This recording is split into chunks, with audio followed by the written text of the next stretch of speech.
Hello, this is Angela Anderson. Thanks for joining me for this acrylic painting tutorial. In this video, I'm going to be showing you how to paint a rooster. I think it's going to be a lot of fun tonight. I'll show you step by step how to do it during this video. Got my husband Mark with me. Hey there, everybody. He's man in chat tonight, so if you've got questions, you can ask those in the chat and I'll try to answer. Let's get started.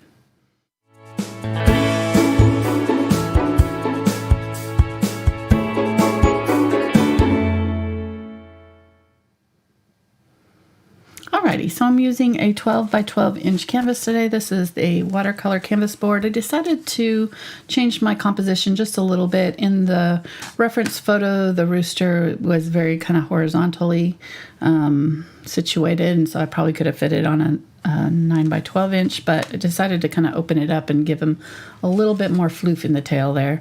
Yeah, bring that tail up a little bit. I just like that part of a rooster. It's fun to paint, and so I decided to change it to the 12 by 12. I have painted the background with a very, very thin wash of Quinacridone burnt orange, or any kind of yellow orangey color is going to be fine. I just wanted something kind of to tone the canvas to give us a starting point. It kind of just helps us see our values as we put our colors on.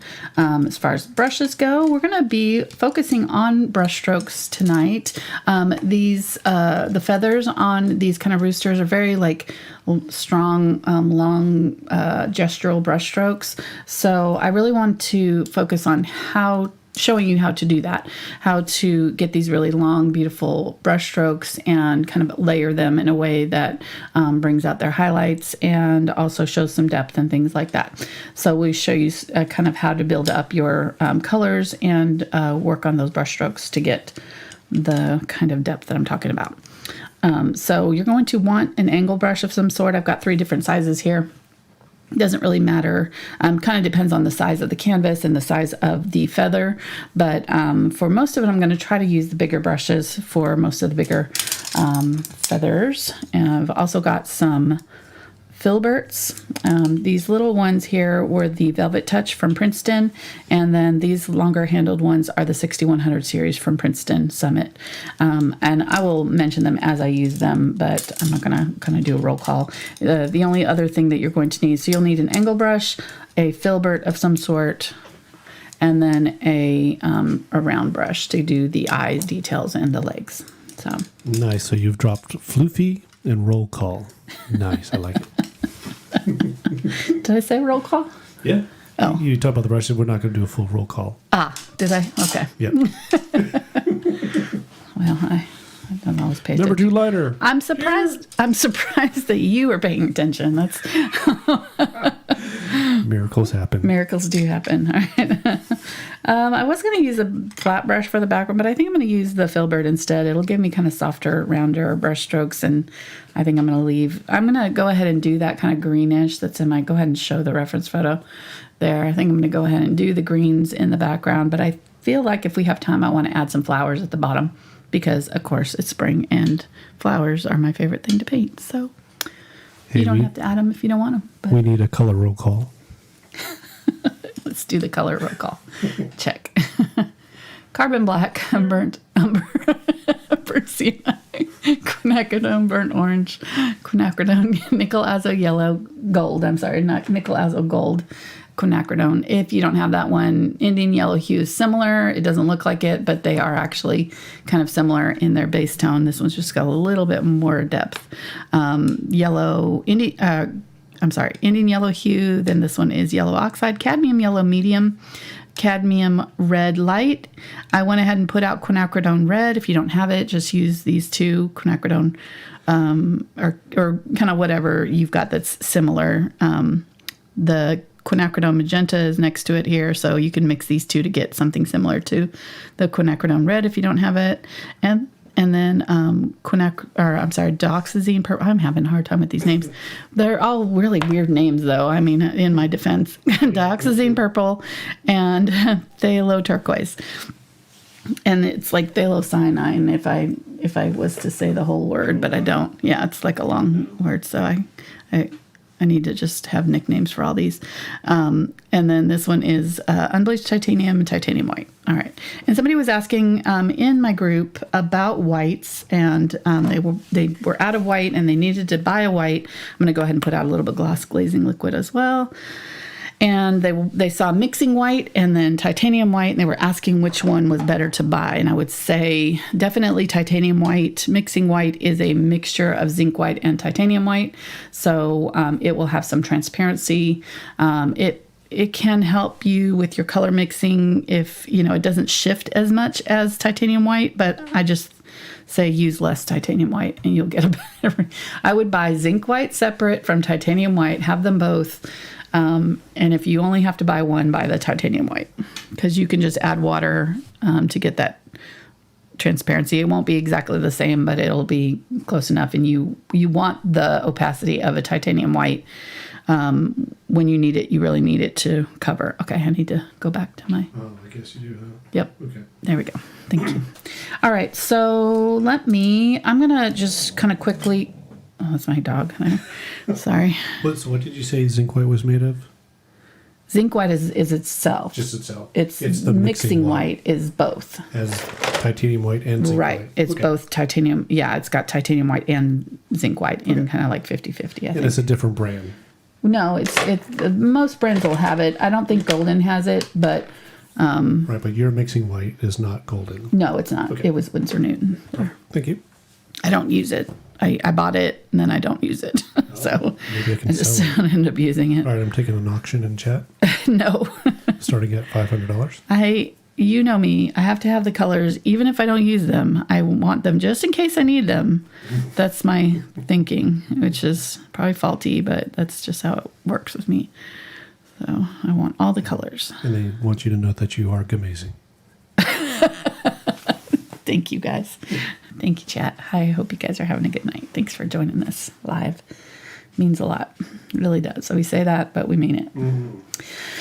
All right. So my first foray in drawing this, I put this a little, the feet too far center, and then my tail didn't have enough room. So make sure that your feet are, if you find that halfway mark, that you're going to start your feet kind of right on the third.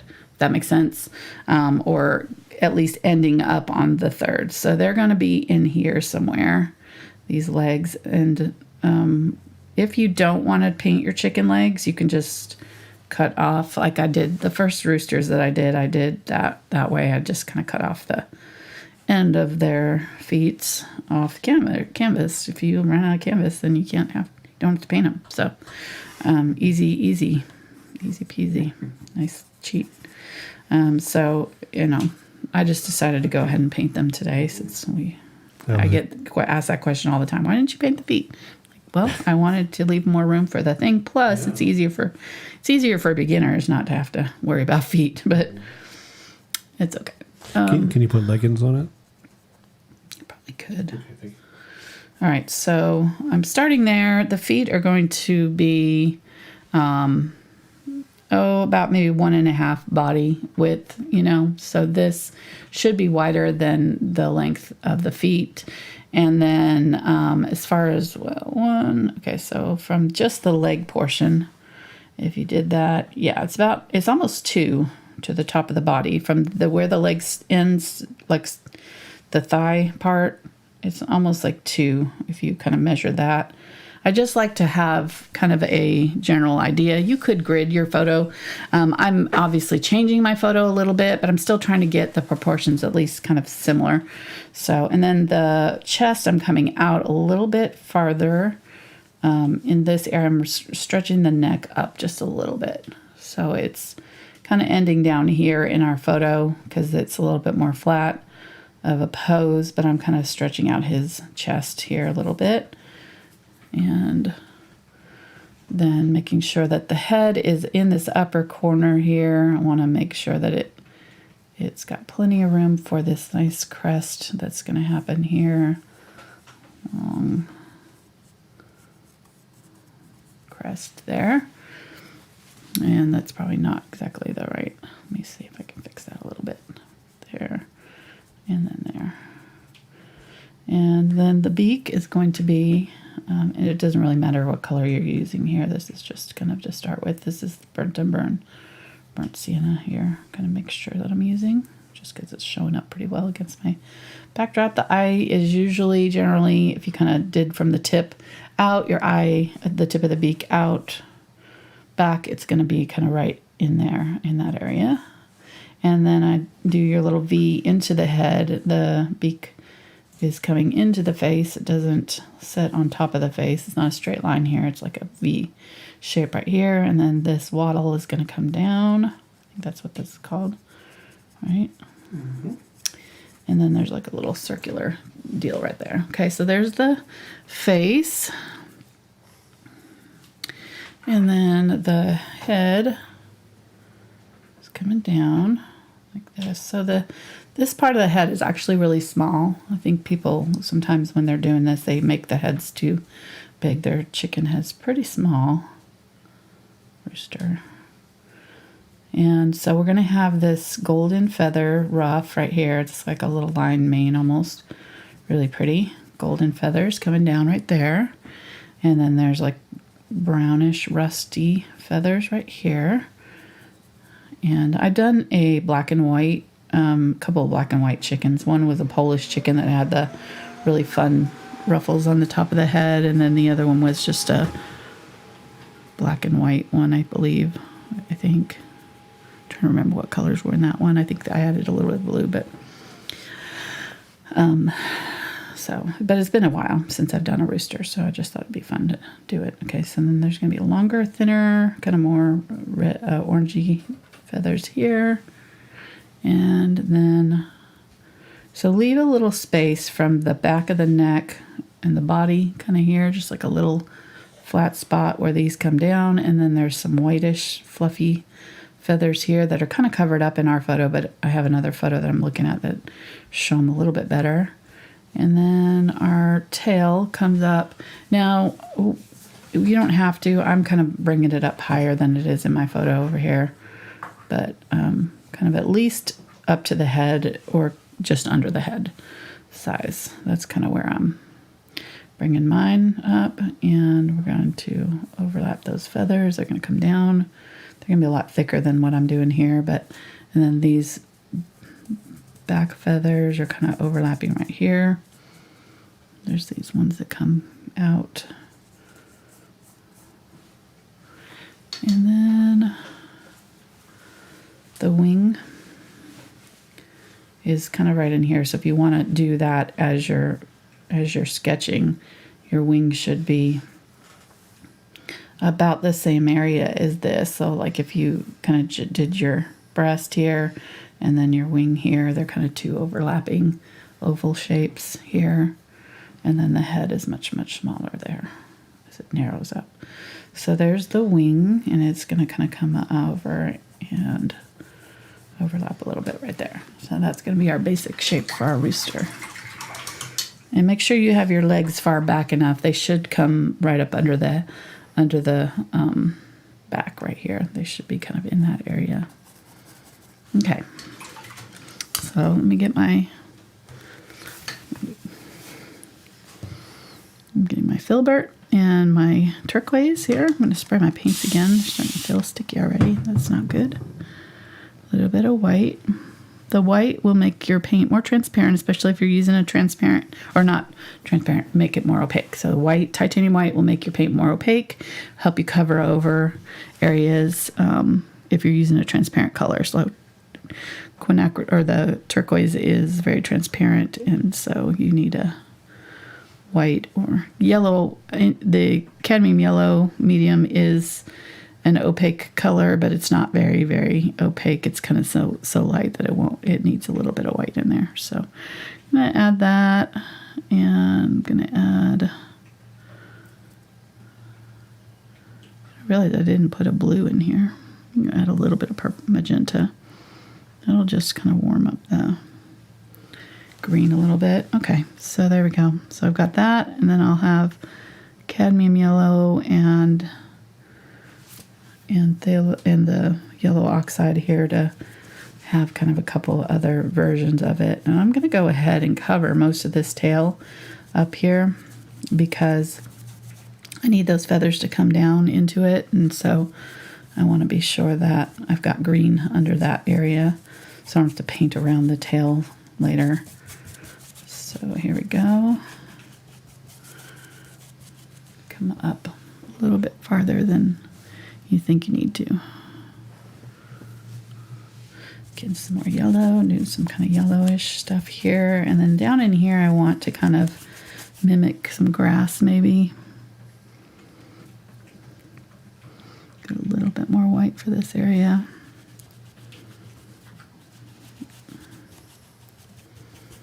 And I'm leaving some of the burnt orange showing through. That'll really kind of give us a nice glow. Be a pretty backdrop for the oranges in our rooster too. Just nice, and it looks really good against this green. That is our main color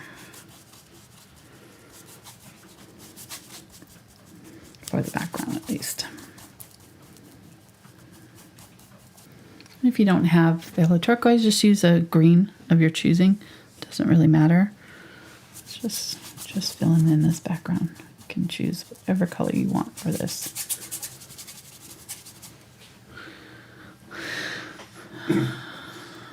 So completely unrelated, other than its paint. Golden Paints posted that they closed their facility today because of snow. My brother lives in West Virginia. He said he had snow today, I think. It's like, is it snowing there? It's like, nope. It's beautiful. Sorry. It's like in the 70s. Yeah, sunny. it was gorgeous today.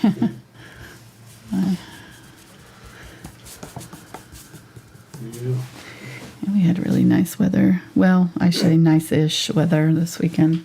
We had weather that was okay to go out in. This it rained, but we still braved the rain to go to a tulip farm. Got some really, really great pictures of tulips and had some fun on Easter with my son and his girlfriend. One of us did. I'm still not very skilled at taking pictures. At least the pictures I took were in focus. Well, that's a start. The composition's not very good, but well, I had somebody send me some photos recently in email, and they're really pretty. I think they're going to be some that I'll use, and I'll mention her later when I use them. But I can't think of her name right now. I'm sorry. I think it's Susan. But anyhow, she. I was telling her how, it really is, like a good photo doesn't always translate well to canvas. So, it is kind of a different thing it's kind of hard to explain what it is that I'm looking for in a photo, but not all photos really will translate well to a painting. So, and if you're not a painter, it's hard to understand what it is that is to look for, or to how to take the photo that I need. And really, I have a hard time when I take photos too, because for some reason, when I'm taking the photo, I can't really tell if it's going to work until I get it on screen, and then I can see, it's very weird. So I'm going to use some burnt umber just to darken up this turquoise here. Get a dark green going on. Don't want it all light, but there is a lot of light.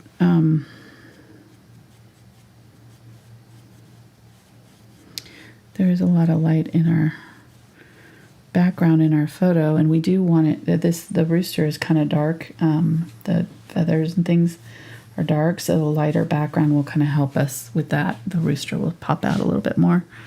I'm just kind of going back over some of these and doing some darker brush strokes just to get some depth in our grasses here. A few different layers of color, light, medium, dark here. Yeah, a little bit more yellow. Go back up in here, do some more. Go ahead and just cover that tail feather up. We'll decide where we want to put it later. And if you're having trouble, if your paint's kind of getting dry like that, where it's just not covering, add a little bit of water, some fluid to your paint, and then it'll smooth out. You can also spray your canvas as long as your background is dry.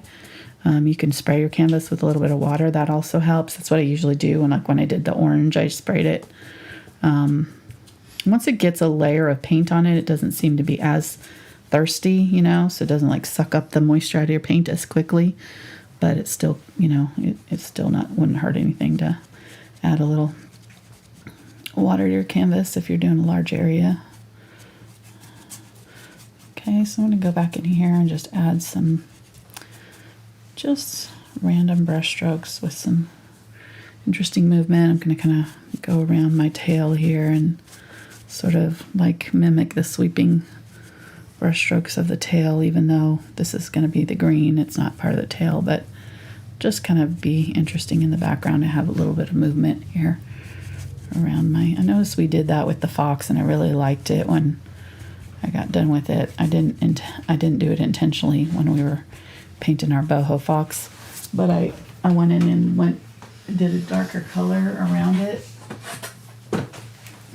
Or I did a darker color first, and then when I did my lighter color, I kind of just followed the outline of it. But it really kind of, like, on the whole, it kind of adds a little bit of movement to your background, especially if you're doing kind of a solid-ish color, just to have a little, you know, a little bit of the brush strokes showing, a little bit of movement there. So kind of take a look at your rooster here and see where you might want a little bit of movement. I think coming up out of the tail and kind of exploding around here, having some interesting stuff happening will be good. Or, you know, with the grass, having this vertical movement here is going to be nice. Do you think my rooster joke would work again? No? I don't know. Not on me, because I already heard it, so I kind of know I know the punchline. But you didn't the first time. I didn't. And that's why it was epic. Yeah.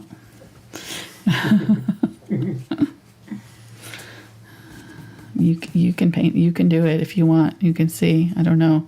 New audience. Some of these folks haven't been around since the other rooster, so I'm gonna do some lighter brush strokes. So, will you play the straight man again? Yeah. Okay.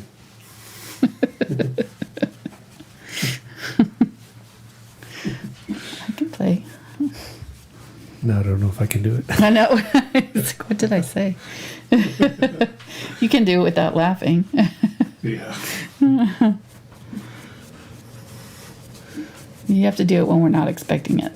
That's the key to it. So you have to wait and just kind of pick your moment to shine. Wait for it. Okay, so that's good. Got some different, you know, kind of dark, medium, light areas in my grasses down here and around my rooster. They don't look like much right now, but really these are kind of going to be the background ones, and then we'll put our like finishing stuff on top. This is actually probably too dark still. I'm looking at my reference. It's got a lot of light areas, so I may go ahead and just get a little bit of plain yellow and just mix it in white also, and mix it into this color. And some of my glaze now. This is a little bit wet, so it's tricky. I need to be careful not to cover up too much of that or go into the wet areas of my drawing here, but I do want to add a little bit more light tone. I should have just had a lighter color to begin with when I was doing my greens, but it dries darker, so sometimes it's just hard to tell, you know, what it's going to look like until it starts to dry, and then you're like, oh, yep, need to go lighter. So just do that really quick. It'll just be easier to do it right now than later. Once we get the feathers in, it'll be pretty much impossible to change this background, so I don't want to be regretting it later. And I can leave some of the brush strokes again, kind of like I showed you with that fox. Just leave some of the brush strokes with a little bit of gesture to them. I don't have to cover up all that dark green there. Like it.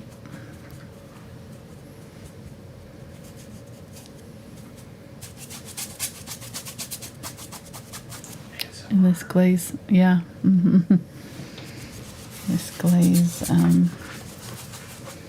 the glaze does a couple of things. It helps the drying time. So this glaze that I use has got a little bit of extender in it, so it'll stay wet a little bit longer, so you can move it around just a little bit before it dries. And then it also just helps the fluidity of the paint, so it kind of helps add a little bit of motion to my paint so it's not sticking to the canvas so quickly.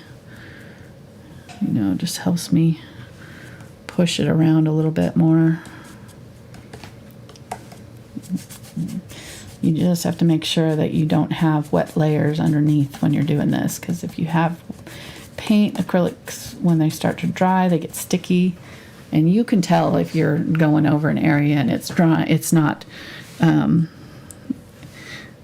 it's starting to dry, because it'll actually kind of lift off the canvas and it'll stick to your brush, and you may end up with an area that just has no paint on it. And in that case, you just have to leave it. Acrylics are pretty persnickety that way. If you mess with them at the wrong time, they will make you pay for it. So just let it dry and come back to it, add more paint later once it's dry. Okay, so I added some yellow areas, and I like that better. And then I can go back in and add some of my green grasses again with a little bit of darker color here. Just mostly toward the bottom. Just don't want it up by the body. The darker color was just going to compete with the dark feathers, and it wouldn't be as drastic, or you wouldn't see the feathers as well. I think that'll be a little bit better. Plus, we got extra layers now, so we got lots of interesting things happening in our background. I like it. You got under layers? Gotta make sure they're dry. The under layers are not dry yet, but they will be. Okay, so while that's drying, actually, well, let's go ahead and put in our base coat on our feathers, and then we will talk about the layering. So our base coat on this area, I think I'm going to use purple on the dark feathers. I'm going to use purple and the turquoise, and I'm going to need more turquoise. Just did all of it. If you don't have turquoise phthalo, just use turquoise blue or turquoise green or something. Those will work too. Any of the phthalos, I'm sorry, not turquoise blue, phthalo blue or phthalo green will work instead of phthalo turquoise if you don't have it. So I just like the turquoise because it's kind of in between the two, and so you can kind of do stuff with it, make it more blue and make it more green, depending on what you mix with it. All right, so I'm looking at my dark parts of my bird, and I'm just seeing where those dark areas are, and I'm going to use this color to kind of lay a base of really dark underneath our feathers. And if there's an area where it's actually going to show up against my background, I want to use the edge of my brush this way and pull in. So I'm getting a nice crisp line.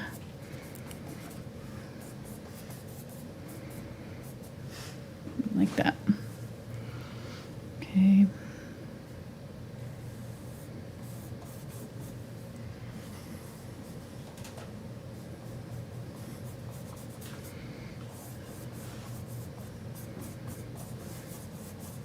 And go up, just like I did with the tail with the green. Go up over, kind of past where I think I need to end, where anywhere where I'm seeing a feather coming down and there's a V shape. So these are feathers. They're turned the wrong way, but just pretend.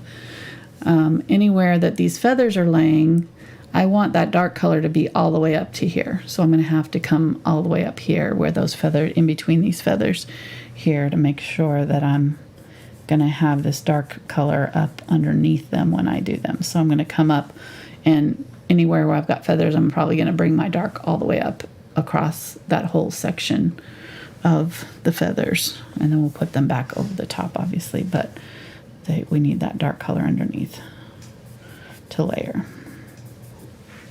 Okay, and look at how pretty that purple is under there. It's going to look really nice once we get our highlight colors on here.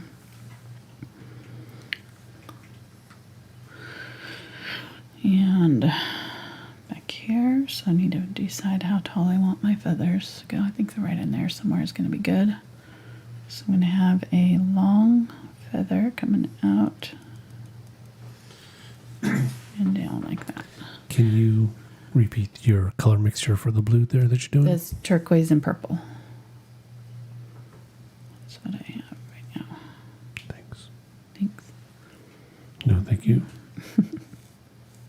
Thanks for asking. Hey, thanks for painting. You're welcome. Okay.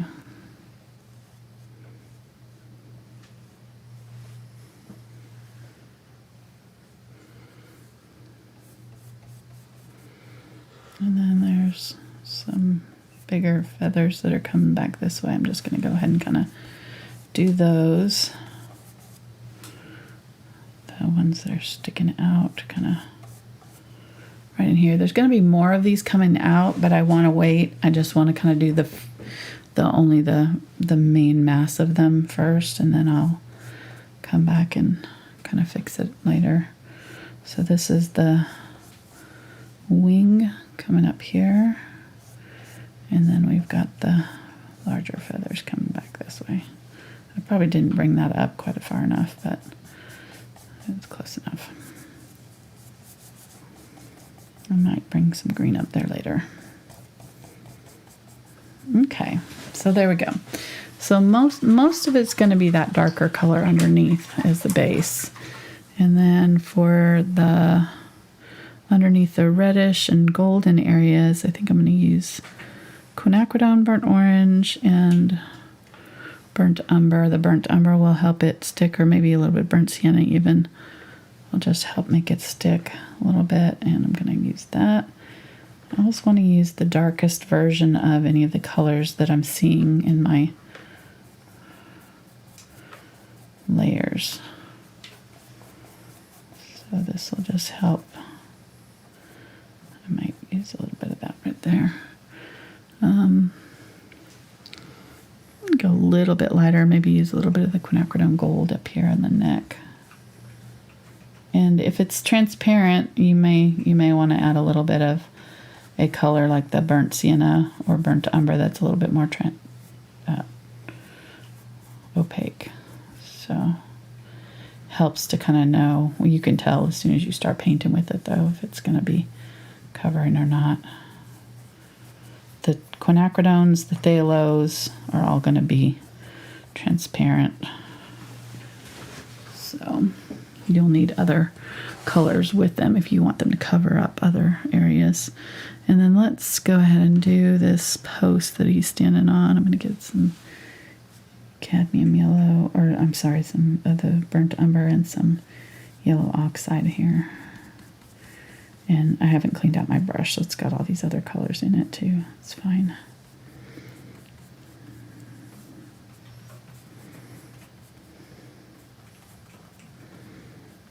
Just giving it a little color. Under the feet. Okay.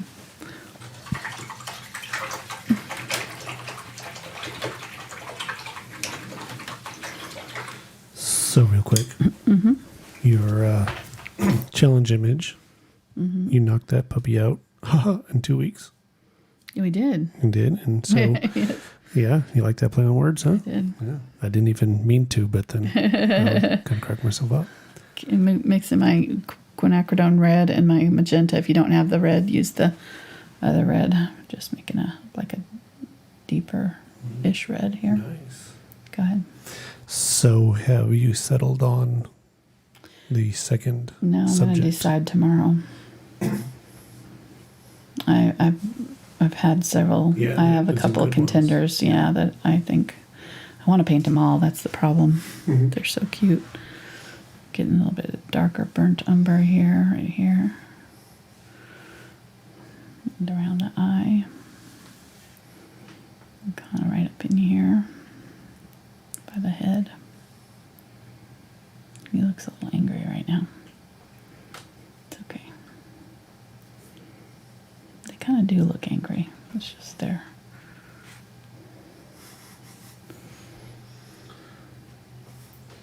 They can be a little aggressive. Yeah. You had one growing up that used to Yeah. attack you. Refer to the other research tutorial for more information.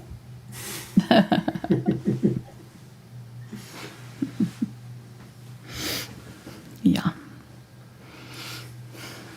A teenage boy armed with a stick is no match for a rooster. Did he get you? Not me, but my brother. Oh, yes. no. Yeah. Did he have stitches? I don't think we believed in stitches back then. Uh-huh. He probably could have used some, but Oh, geez. come on. We were tough back in the 70s. Yeah. Just walk it off. They just give us metal to play on in the playgrounds. You just go climb on that. And then Jump off of it. rocks to fall on to cushion Right, our, exactly. our fall. I know, we were in that like brand new playground, and it's all like foam under the feet and everything. I'm like wimps. These kids these days, they don't know.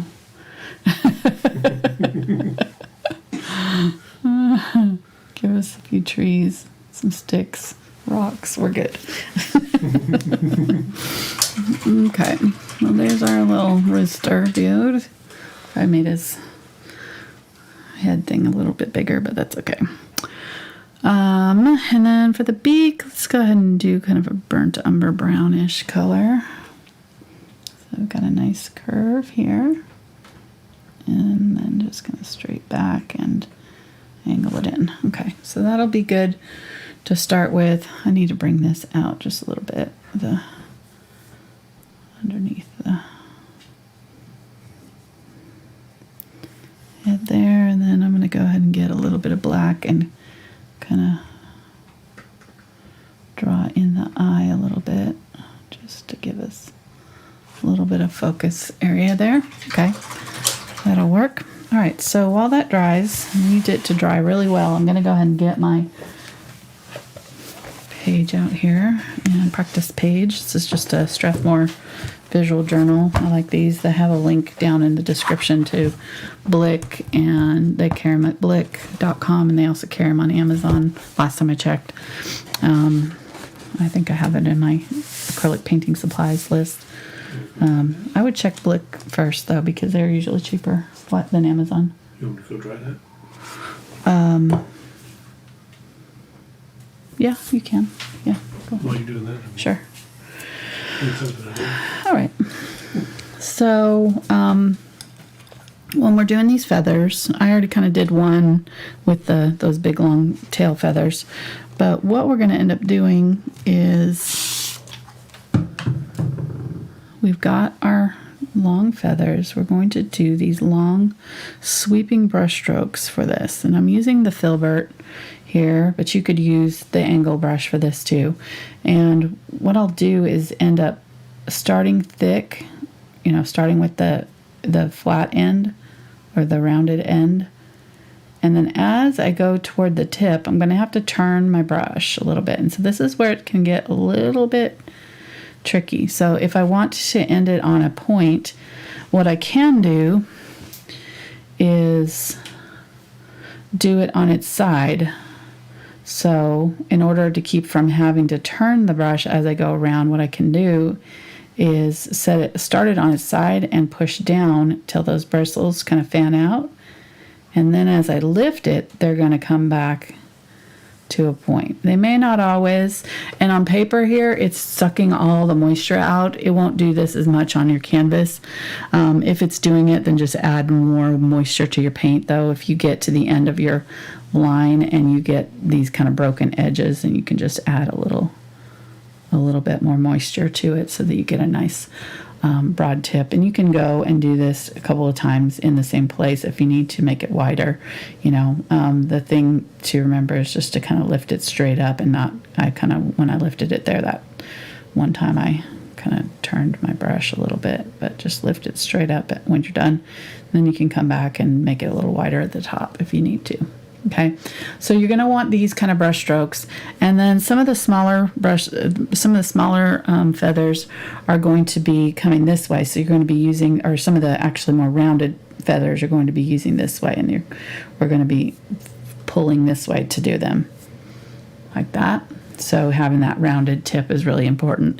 And then some of the straight feathers up by the neck and around the tail are going to kind of be sort of lines. So you could stick with this brush to do those, but if you want a more pointed tip, you can use like an angle brush, and we will set that down. And if I want a thick feather, I can kind of really press down and get kind of a nice point to it. It's different from the Filbert a little bit. You're going to get more of a pointy tip, and if I just kind of draw it in a line, I'm going to see how that's a little bit more rounded there. So these are going to be kind of the main brush strokes in these two brushes. These will be the main brush strokes that I'll use for the feathers, and you can just use different, like for some of the smaller rounded feathers, I'll probably use the smaller Filbert. And then the second thing that you're going to need to be doing once we get our first layer on is doing our highlights on top. So that will be a little bit more a little bit lighter touch. So with this one, we want to lay down a pretty good amount of paint pretty thickly so that we're covering up, especially on the feathers that are going over the darker areas. So I'll be using a lot of paint. But this one, when I go to highlight them, I'm going to be using a little bit less paint on my brush, so you can kind of wipe it off if you're worried, just to kind of start with, just to kind of see what what kind of coverage you're getting. But I'm going to want to just barely skirt it and kind of lightly dry brush almost these highlights on top of, this is still wet, but it should work, the highlights on top of those feathers. And if I don't get enough, I can do this 2 or 3 times. I can do it as many times as I want to, as long as I'm waiting for these layers to dry in between. But I can go in and really like darken up so I can see that this feather is in front of the other. But I never really want to cover up that initial layer completely. And that's the key, is just to kind of use a very light touch, kind of just let it skim the canvas, setting it down and just barely touching it and kind of flicking it upward is going to be what I will be doing. And then we'll be having other feathers here, and we'll be overlapping them. And these highlights are what is going to really cause that overlapping effect in our feathers as we get them going. You're going to want this really nice bright color right on the tip, but I don't have a ton of paint on my brush doing this. This is really basically what I'm doing here. I'm just setting it down so that I have a nice dark rim on, bright color on the tip, and then as I kind of flick it back, just using the motion of the brush, and I'm not moving my hand at all. I'm not trying to drag it and then lift it, because then you're going to get a weird end on it. I'm just kind of pushing that brush out, and as I'm dragging it towards myself, I'm dragging it, and also at the very end I'm like flicking it so that I'm getting that broken end. And I'd say just go kind of fast as you can to do this, because the slower you go, the more thickly the paint will go down on the canvas. So, all right, hopefully that'll help. And I'm going to go pretty quick as I get going on this. So I just wanted to make sure that you knew what it was I was doing. So, trying to slow down for those who haven't painted for 30 years like I have. Sorry. I forget. I get so excited about painting sometimes. I'm like, you know what? Somebody might not know this.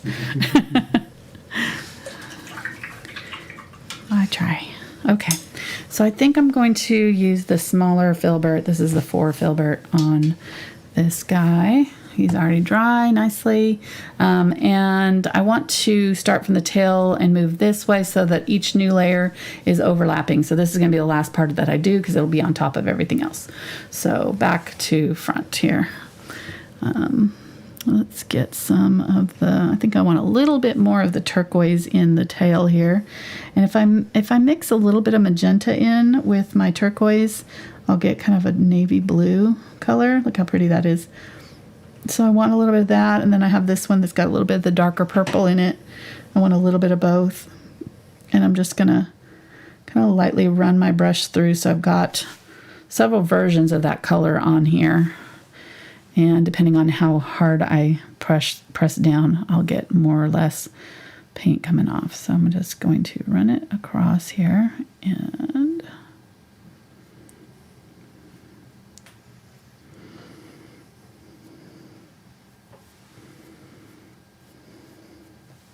that. Okay, and then I want another one that's coming across here. I went ahead and did some, let's go ahead and do some of these that are under here, a little bit more turquoise maybe. And if I want them a little bit bigger, I can kind of go over that area there. I don't have to do just on the parts that I've already painted, but I think I want some of these to kind of come across these. And I'm going to make this one a little bit longer, I think.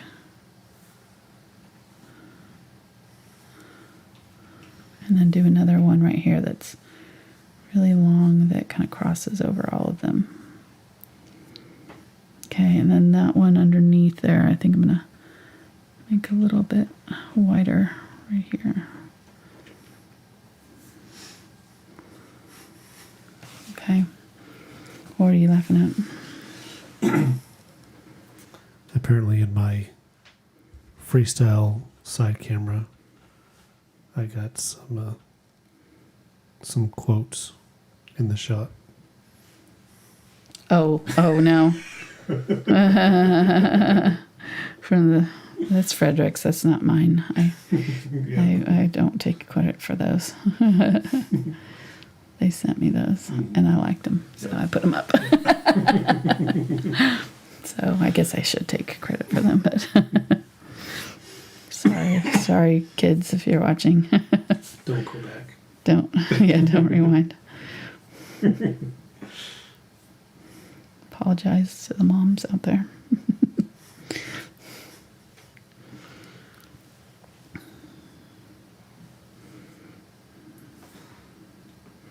Now that my kids are older, I don't pay attention to that kind of stuff as much.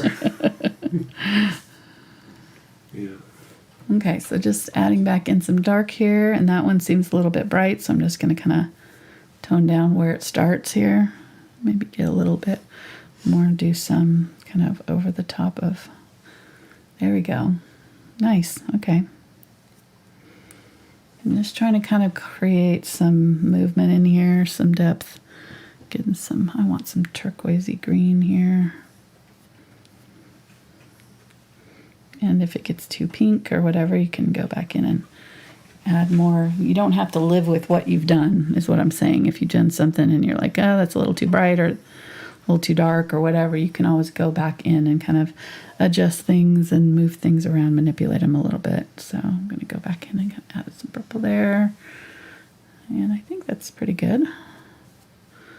I don't want to overthink it. I tend to, you can actually overwork it if you do too much to it. I'm going to get a little bit of burnt umber just to get a little bit more of a neutral turquoise color going on. Add a little bit of white to it and a little bit more white there. There we go.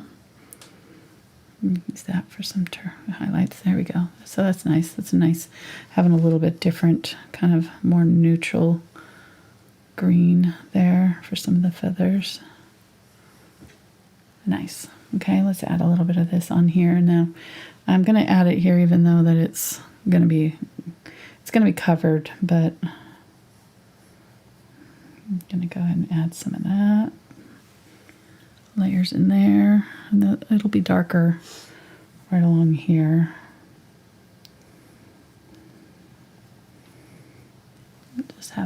bit of that pop of that iridescent blue-green popping in.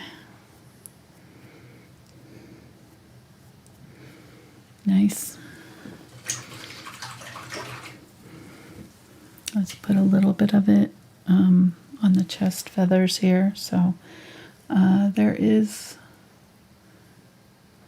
in our photograph, there's kind of a breastbone that's kind of highlighted on this one. It kind of does a little separate thing from this area behind it. So I'll kind of highlight it and leave a little bit of a dark line right there. And these are small feathers in through here, so just very small little brush strokes there. And then leave it pretty dark right up here where it's going down into this other, under the wing. So keep it pretty dark down there. Add a little bit of that. I need to add some feathers to some color to my wing, my legs here, so that I can do the feathers around there.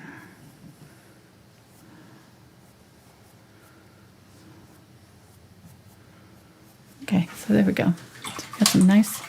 Now I'm going to go ahead and switch over to my legs here, and let's get some. It's like blue. They look like they're kind of blue and burnt sienna, maybe. I mean, I don't know. We'll see. I'm going to mix those two together. They're kind of a gray with a little bit of pink undertones. They're very ugly looking, but sorry, chicken.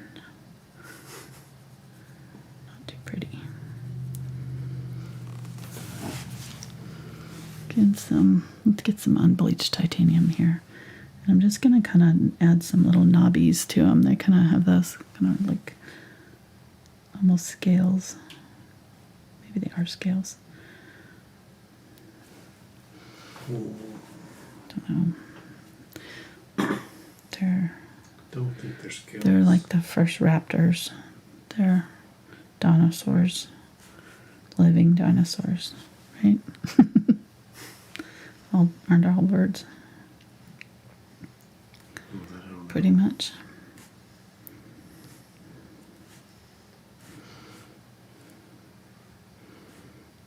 Don't get me to lion. Well, and I don't want to get into the evolutionary discussion on here, so we'll just skip that. Pretend I didn't say anything. Too late.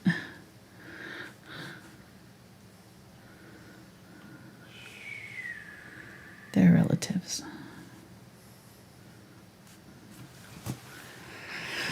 All right. And right up underneath where they set on this, I need the darkness. Whoa, what the heck was that? Fitz just freaked out about something. Did something touch you?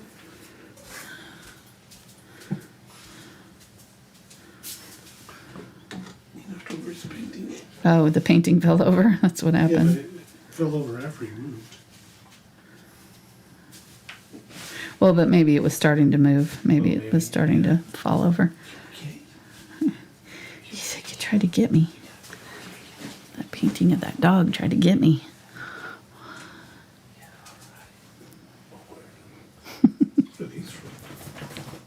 What are what from? There's really tiny pair of scissors.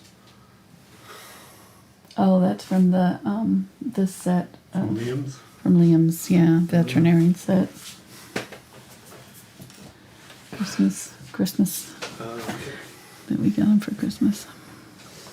All right. Oh, Fitzy's having to sit up with Dad. He's scared now. Here I was, minding my own business, Googling chicken leg skin. And the dog freaked out. A little bit darker there just so that I've got some contrast. Just wasn't having any contrast at all. It was not working. Okay. There we go.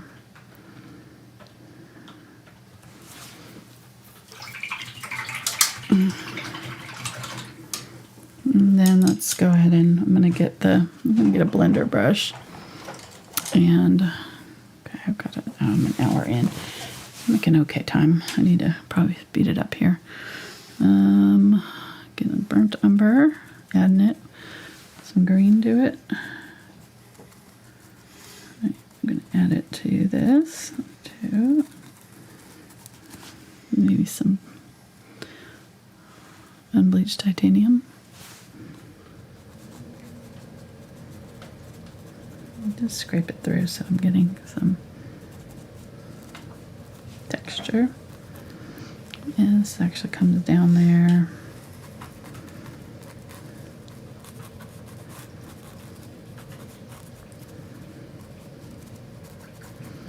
And this side is darker. I'm going to bring the green over it back here. I don't know why there's not green right here.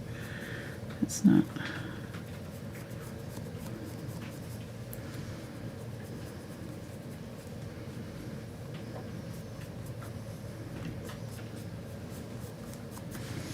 Okay.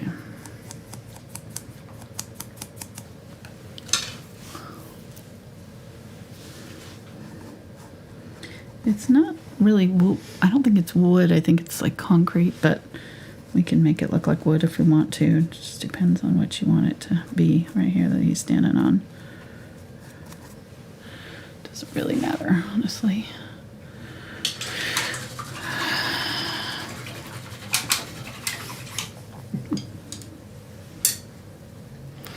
Okay. Again, back to the white here. We're in the gray. With the, if you add the magenta to the turquoise, it makes kind of a navy blue. You can add the purple, kind of does something similar. It's maybe a little bit more purple blue, but okay. Gonna just go in here and just kind of add some dabs. Not gonna get too detailed with this at all. Just try to kind of vaguely resemble a chicken foot anatomy here. Less is more with stuff like this. I think your eye fills in the details, so you don't have to go in and really, you know, get too crazy with it. Getting some of the burnt sienna here. Add a little bit of that. And then like on the underside of this one, I'm gonna use the more reddish for these toes here coming down.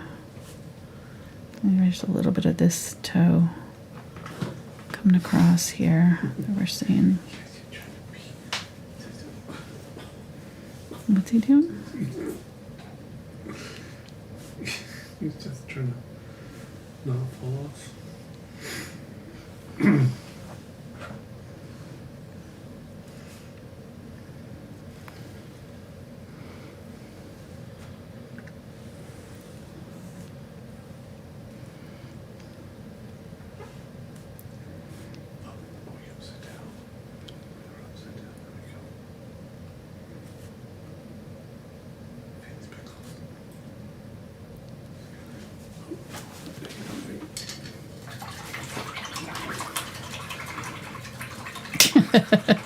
Not me, you. Somebody's in my lap. Fitzpickle, what are you doing? We're just watching Mom. All right. I'm getting some unbleached titanium. Yeah, don't get me in the shot. I haven't washed my hair today. It's bad. Definitely don't want to be in the shot today. I'm having a bad hair day.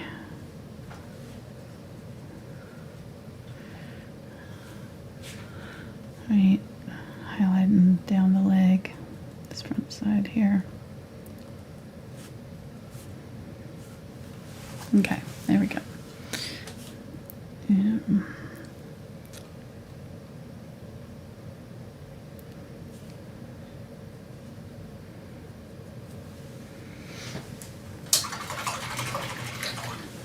Okay, let's go back to, I'm gonna use this brush. I think this is the 3/8 inch angle. What are you laughing at? He's peeking around a corner in his bed. Like, no, look at me. I'm scared. He's laying up in the hallway. Oh, poor Bubba.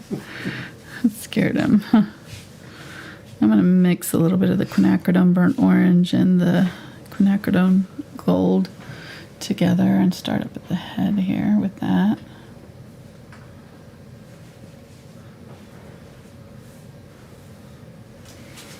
Go a little bit darker.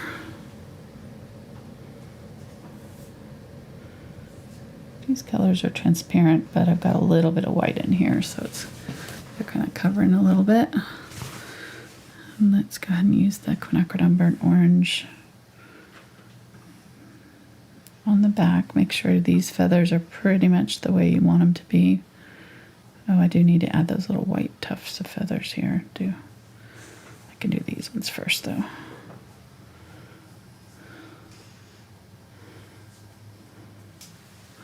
Okay.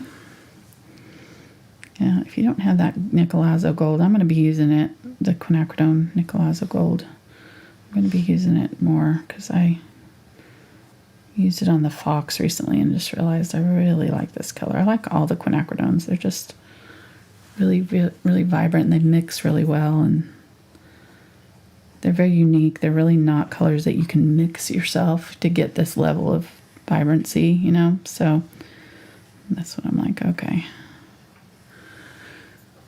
I may need this in my life. I've already had it for a while. I just haven't used it much. Pull it out more often. Okay. So that'll be a good base. This is kind of our mid-tone. And then I'm going to get some of this green and come up close to my feathers here where I didn't get that background filled in enough. As much as I thought I was getting in there, I still didn't go up high enough on some of these areas. Oh yeah, the white fluff. So I want to get some white, and I'm going to go ahead and grab this gray that I was using on the legs that had a little bit of the blue that I mixed with the turquoise and burnt umber, I believe. Was that blue there? I might have had a little bit of purple or a little bit of magenta in it too. I'm not sure. But just a little bit of a blue-gray here. And these are very like fluffy feathers, so I might actually even use the textured brush for them to get a little bit more fluff like that. This blender, you know, it's dry brush, and so it'll kind of really push that paint around and spread out yeah, that looks good. So I'm not going to do too much with that because it's not a whole lot of it showing in my photo, but I do want to do like maybe one big one here. Just very, very little tiny fluffy brush strokes. A little bit more bright on the tip. Okay, that looks good. And then our burnt orange colored feathers with a little bit of the quinacridone are going to go over the top. So I'm just going to kind of pick a spot and go over the top with it. It's a little wet, a little runny. Get a little bit of white in there. There we go. So it covers. Okay, and then getting that lighter gold, and I'm just going to kind of pick out the tips of these, and like we did before, we're just going to kind of hit them and flick. So we're not running the whole thing. We're just wanting to hit the tips of them, and if I need to go back in, I can go back in and separate them out a little bit. And then over here it's more reddish. So over here I'm going to grab some of that Quinacridone Red with my burnt orange and do kind of a reddish area, kind of a rusty red through here. I'm going to still have a little bit of that gold on here, probably a little too much, but it's not going to hurt anything right now. I can always go back over this.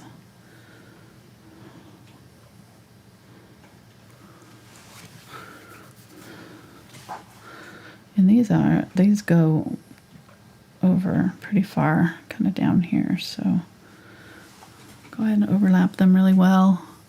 And get some of that reddish color and come under here with a little bit of that red.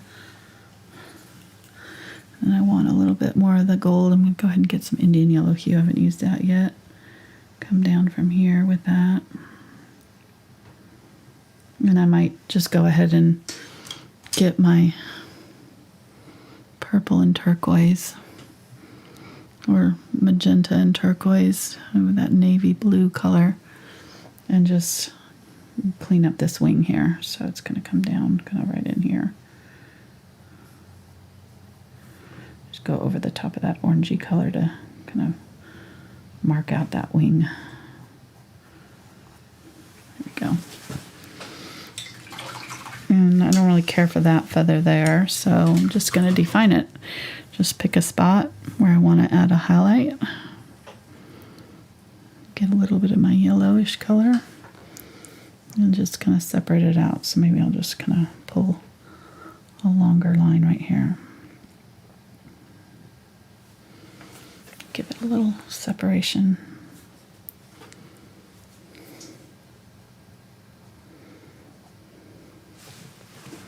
Okay. And I'm going to go back to this one here because I want to get a little bit of that bright turquoise. Here, a couple of these. Just really pop those out. Those will come towards us. They have that really nice bright sheen to them. I'm going to go ahead and do a few longer ones right here with a little bit of the lighter color too.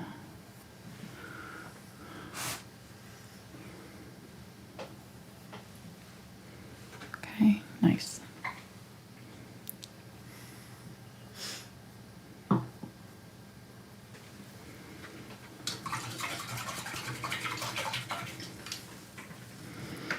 Get the cadmium yellow light and some white. Add that here. I guess there's just highlights on here, but there's some like lighter yellow that are kind of coming down here. Do that. And then I'm going to go ahead and use this color. This is the cadmium yellow light and a little bit of yellow oxide and my white. And I'm using the 4 Filbert here, and I'm going to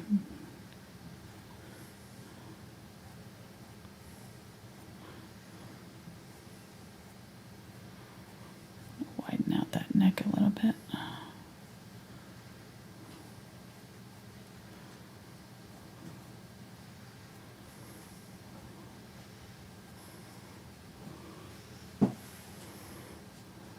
As they get farther up, they're getting smaller and closer together.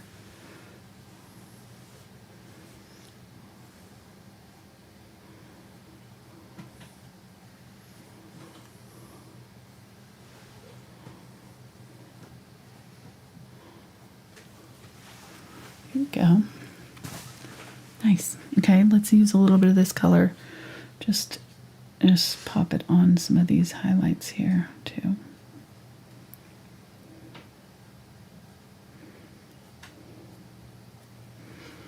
Just a few little spots. It doesn't have to be very, very much. Looks a little skinny. Well, I guess he's about right. Yeah, that's about right. I'm gonna bring these down, I think, a little bit more.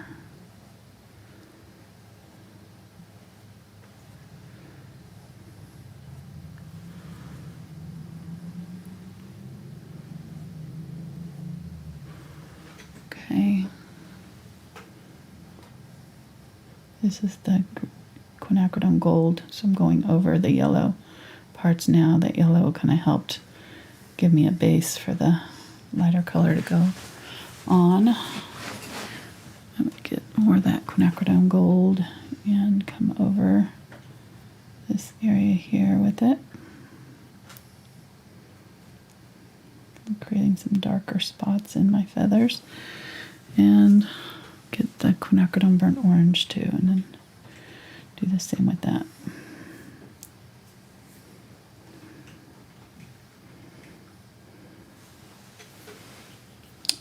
I like it. Oh, right in here I want that deeper red. I'm going to get some magenta in my red. I'm just going to try to get some brighter red in here. There we go. And then let's use this color with a little bit of white. It's the quinacridone and the both quinacridones, magenta and red. Oh, that's nice. And this is why I did the quinacridone red, because it's got such a really pretty rosy undertone. It's just a closer to what I was seeing in this rooster. If you don't have it, just use the quinacridone magenta with a little bit of the cadmium red light. So your fan Jolene says you're doing a great job. Oh, thank you. Thank you, Jolene.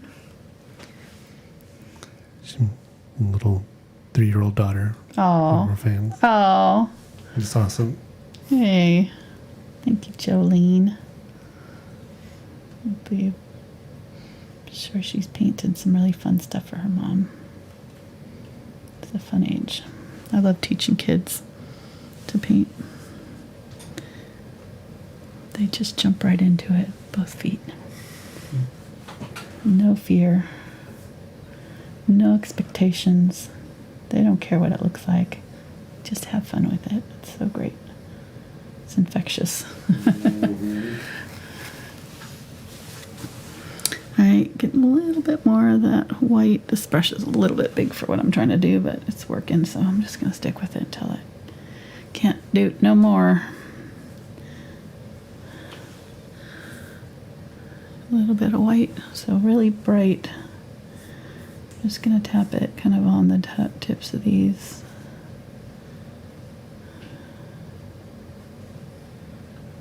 Go down just a little bit.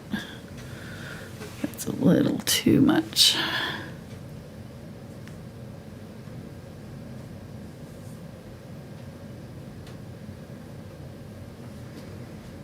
I'm just blending out that line by adding a little bit of that medium toned red back in over it, over that highlight. You can always pull back your highlights pretty easily, just adding a little bit of the darker again.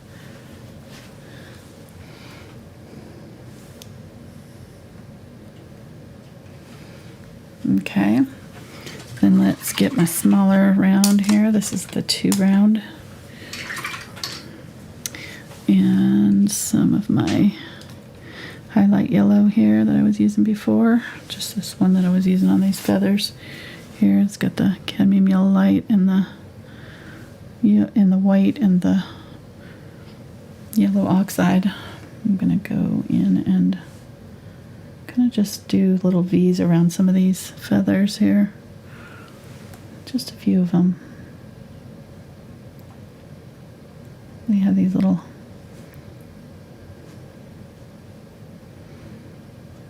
feathers that have these darker centers. Not very many of them, but just kind of helps highlighting those little, just a few of them. Okay, and then I'm going to use this color on the top of the beak right here to give it a highlight.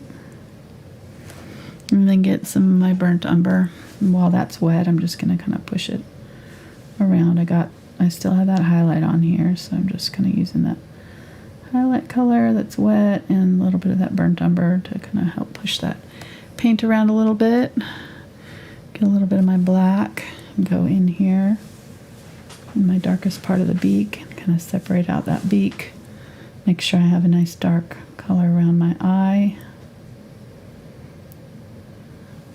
The eye itself is kind of this golden color, so I'm going to get that gold, quinacridone gold, and a little bit of white so it'll cover.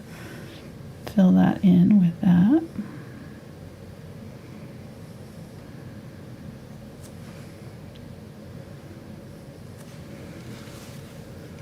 That eye, their eyes are so like, whoa, they always look surprised. Oh my.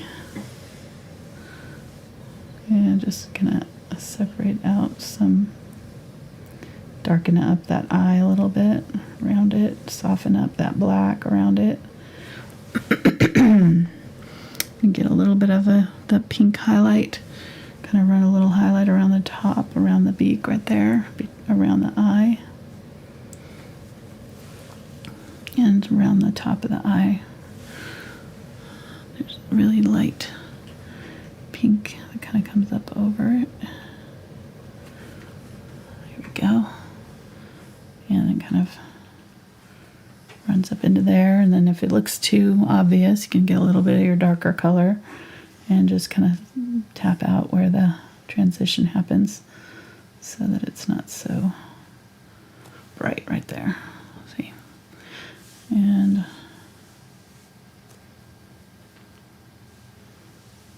kind of give this a little texture. You know, they have that kind of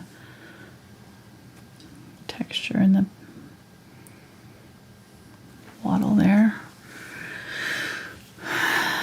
And yeah, I like the glow that is happening here. We've got a really nice, this red is working really well to give us a nice kind of glowing red here.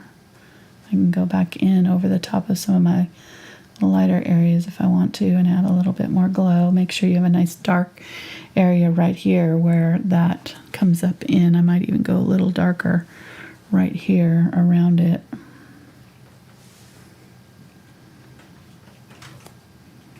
Where it's kind of attaching to the face. Yeah, I like it. And there's kind of some sort of a gray something back here. Maybe it's its ear, I'm not really sure.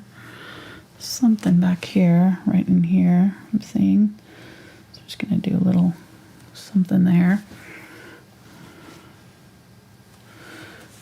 Okay. So it kind of does a V around the backside, and then there's that white thing, whatever it is, kind of right above this. I don't know how I ended up with black right there, but that's okay. Oh my gosh. I'm going to pull it off there. Just won't let me put any more paint down. Come on. And that's what happens if you try to put too much paint down, you know, too quickly in an area. It just may not let you till it dries. So that's normal. It happens. Getting some of the dark. I want to come around this and darken up around some of this facial feature stuff. Just give it depth. You got to have these darker colors in here for it to have any depth. So if we have all lighter colors, you won't feel like there's, you know, it's like it's attached to the body. Just everything looks like it's floating. Okay. I like it. All right. And then let's maybe add just a little highlights to these red here. So I'm going to get some of this red that's got a little highlight in it from the top here and just add just the tiniest. Whoop, that's yellow. Keep picking up colors I don't mean to pick up. Here we go. Just a little something right there. Something. Well, something. Make sure that we've got some nice red coming down over here. So I'm going to get a little bit more of the quinacridone. Add that there.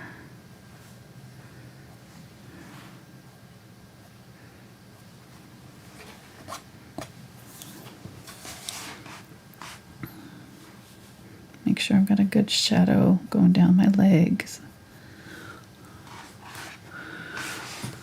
All right, let's add some flowers. I think we're probably good for this. I think we did him proud here. I'm going to get a little bit more just bright white and just do some little floofs with the bright white right here. Just a little fluff right there. Yeah, he turned out cute. I like him. You can put more gold. I maybe should have done a little bit more green in here. So if you get to that point and you're like, oh, I wish that this feather was more green, what you can do is go in and mix up a green going to mix some turquoise and cadmium yellow light, and then I can get my glaze or just water. Just make a transparent color and go over that color, and it'll tint it. So, and depending on how much paint you add, you can either like cover it up completely, or you just add a little tint to that color to some areas. And so I'm just doing that here just to kind of give it a little bit more of a richness of, different colors happening there. But I like him. He's kind of got a good attitude. He's looking pretty proud of himself. I think he's cute. I think he probably could have a little bit more darkness right here. Like so, I might take some of that purple and my turquoise and just glaze this back a little bit.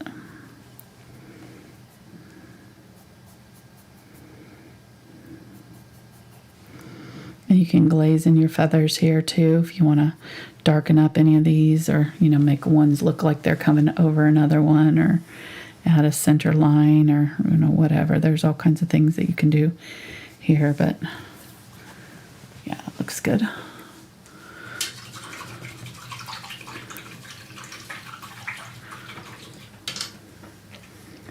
All right, so get I think I'm going to use the angle brush here and get this green that I mixed a little bit, make a little bit more of it. Just turquoise and cadmium yellow light, a little bit of yellow oxide. Excuse us. My son is not, he's in college right now, so he used to be the dog sitter during our shows. We don't have him anymore, so now our dog just barks and feels like he has to defend the house when people come up during the show. Neighbors show up at their house, whatever. Doesn't matter. I really need to close that window during the shows, though. He doesn't do it if the window's closed, unless somebody knocks on our door, obviously. Just need to close that window, hon, so he doesn't see them.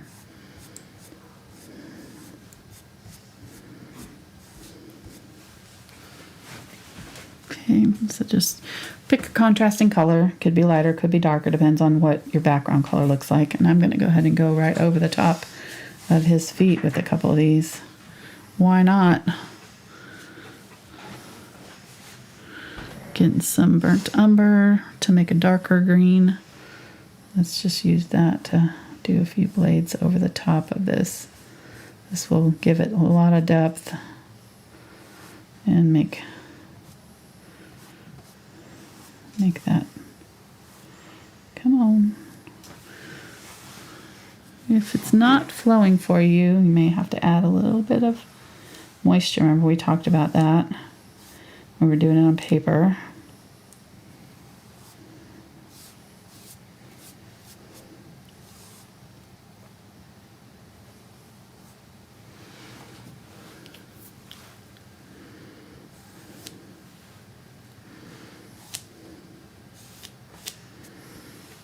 This one is not, I'm not loving this one at all.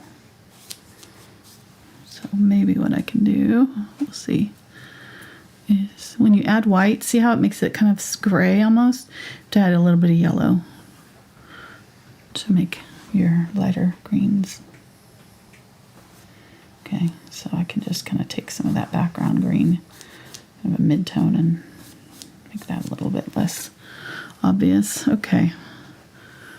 Oh, my light greens really are almost just yellow.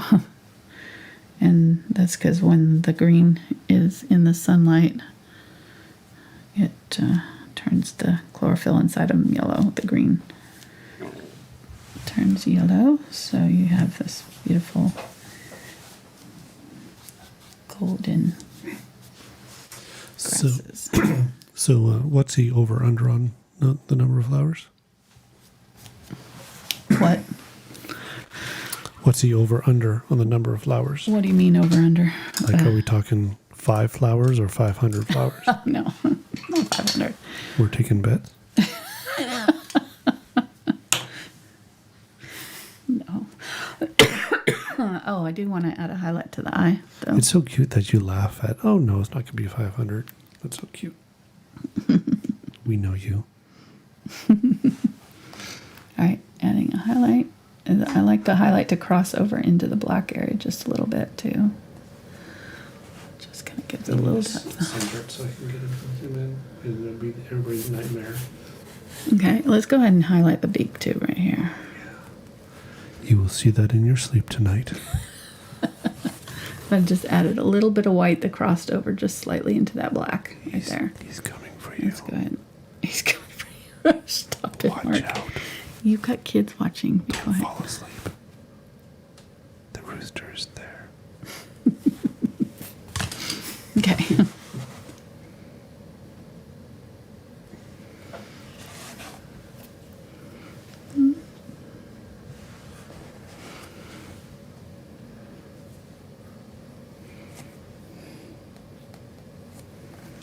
Just making that beak a little bit brighter.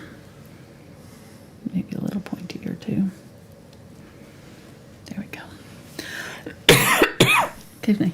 All right, so I think I'm going to do purple coneflowers, Echinacea. I think the purple will work well with these colors here, these golds and things that are in my... Plus, we've already got purple. Just pick a color that we're already using. So purple's already on our palette. It'll be easy to grab it and use it for our flowers. So let me think. And the centers of the Echinacea are kind of that rusty color that's in a rooster. So I'm going to... Yeah, what flower did I not know the color of? What? What flower did I not know the color of during this weekend's game? Peony? Peony. We have one in the yard. I even give you a clue. You were like, yep, no. Yeah, okay, good. We played hues and clues. That was a fun game. I liked it. It was. I liked it. All right, so I think I'm just going to do... They have like this droopy thing, so they're like that. Do one up here in this area, right there, and then this pencil's not working very well. Didn't want to use my chalk, but let's see if the pink. No.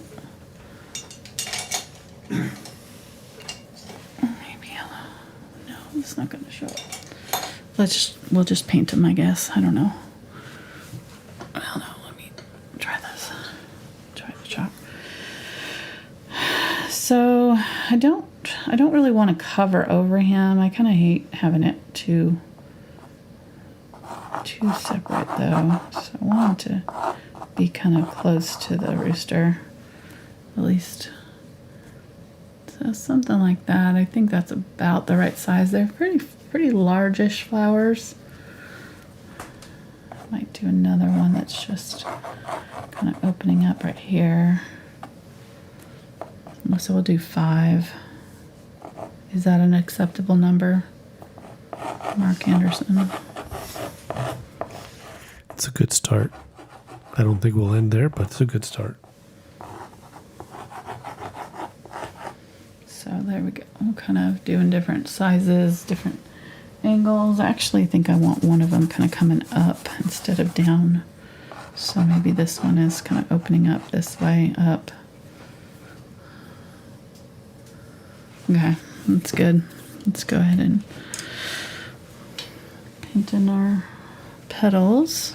Get the Quinacridone Magenta and Purple.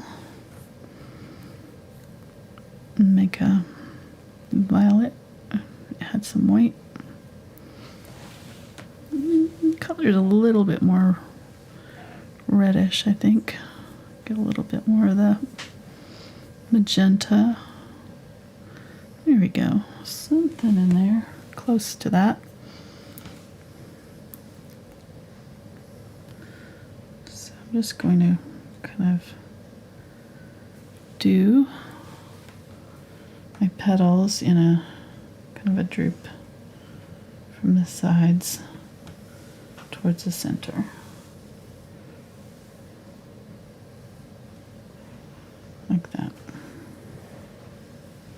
They're all going to attach to this center part here, so they all should kind of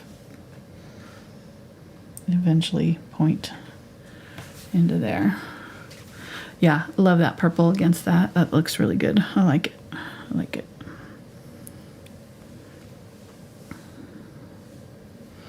And I want the shape here to be kind of rounded slightly at the bottom, so like it creates this little cup right here. I might bring this one out just a little bit more. It don't have to be exact, but it kind of helps the feel.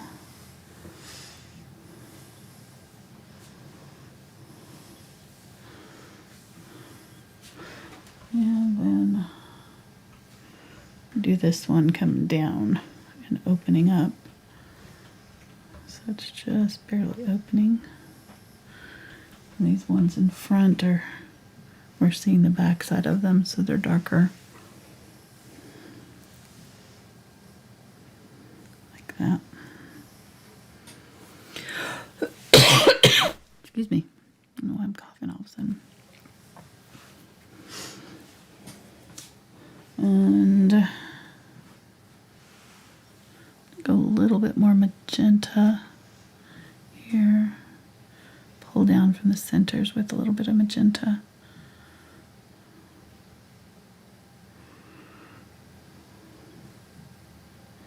So it gets a little bit darker as it attaches to the center there. And we're gonna do another layer of petals, so we're not done here. Let's go ahead and do ones that are kind of open up this way.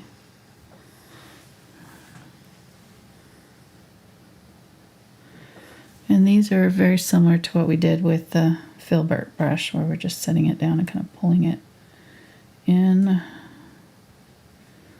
And once we do the highlights, we'll be flicking it to get those highlights on here. So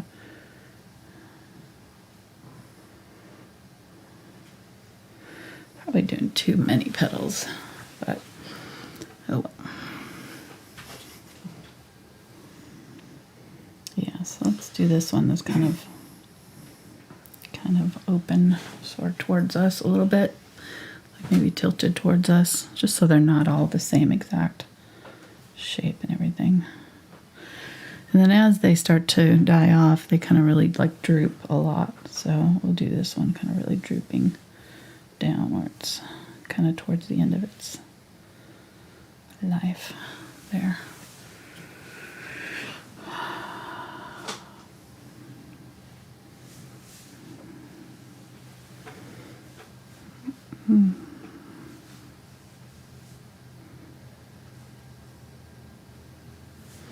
Okay, and then get some white and some magenta here. I'm going to make a light pink.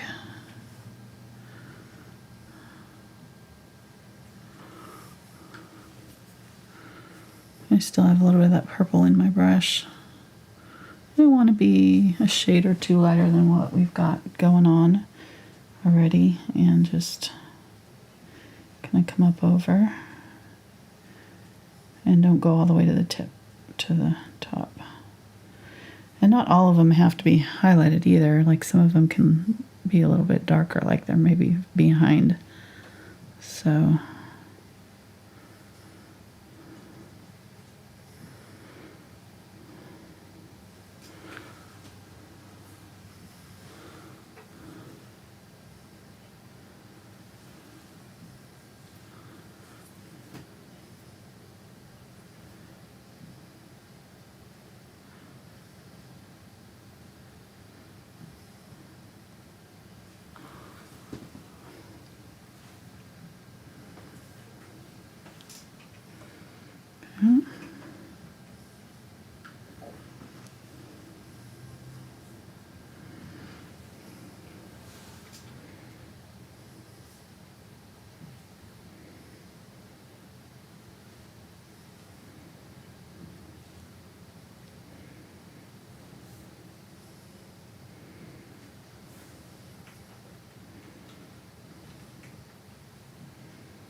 And just make sure you're covering up your background. If your color's not opaque enough, it's not going to cover the background. So you may have to add a little white to it if it doesn't cover in the first try. And you can always go back in with your brighter colors over the top, but you have to have it covered to work. Okay, I like that. I think I need some yellow flowers in here too, but let me go ahead and finish these ones and then we'll see what we think. I'm going to get a little bit of purple with my Quinacridone Burnt Orange. Make a dark purple. Oh, Jazz called it. What? Jazz said earlier there's going to be yellow flowers. Yep, there's going to be some yellow in here. There's going to be some yellow. Good job, Jazz. I'm going to say plus 30 points on that one. These will have a little bit of yellow in them too, but just a little bit of kind of an orangey yellow, but I think that some yellow would work too. And this one I'm going to do kind of almost a circle. These ones that I'm seeing from the side, where they kind of look like more like a flattened oval, kind of a button. Really dark down here where it touches into the flower. Really dark there. Don't really see it on this one at all. It's too far inside. And then this one where let's see kind of a more of an exaggerated, starting to shrivel up. There we go. I like it. Good variety. And then let's get some Cadmium Red Light. We haven't used any of it yet. Cadmium Red Light and my my Indian Yellow Hue. And I'm just gonna dab. This color's still a little bit wet, so you can wait for it to dry if you need to. If it doesn't stick. And this is sticking okay for me, so I'm going to go ahead and keep with it.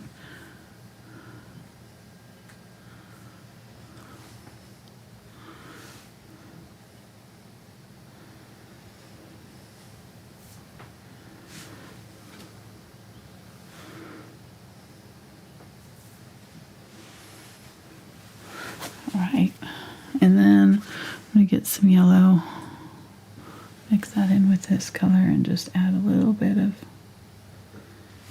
brighter.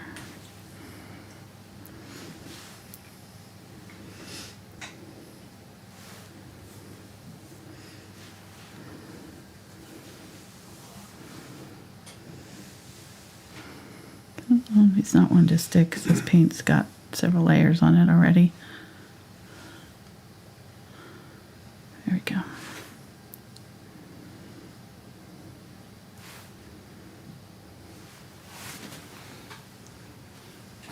I don't love this one, so I'm going to darken up this back side of these petals here a little bit. And then we need to put the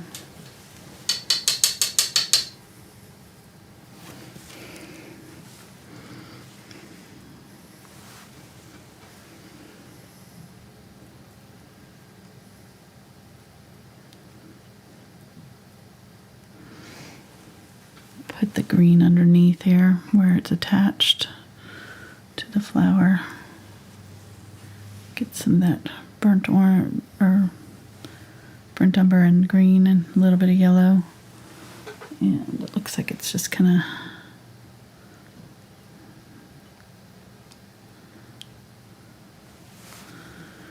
stuck on there. Get some white here. There we go. And then make sure it's got a stem.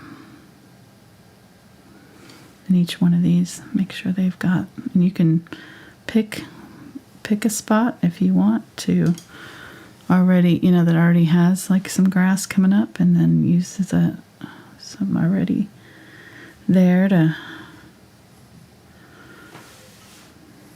this one could be this grass here.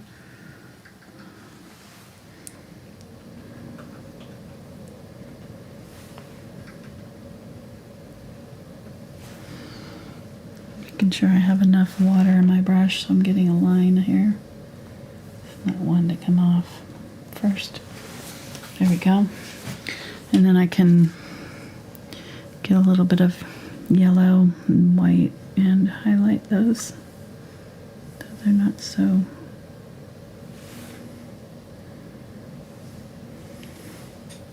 weird looking.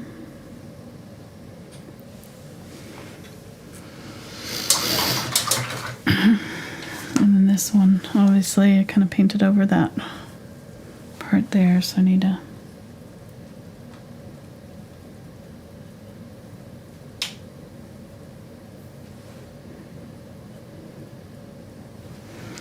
go back in with some even brighter highlight color now.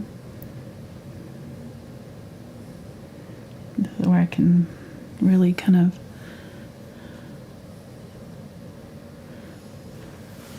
give it some good depth here.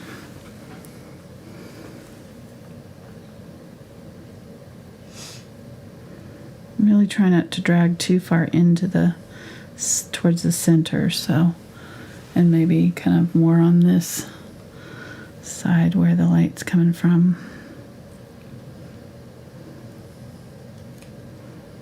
So these ones on this side maybe not as light.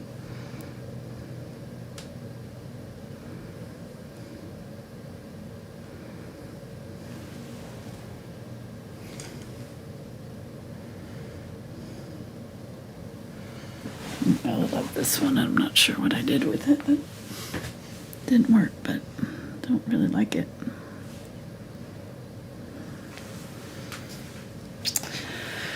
Oh well. Alright, yeah, let's do some. I'm trying to think of what yellow flower I can do to be easy to. I don't want to do any more daisies, really.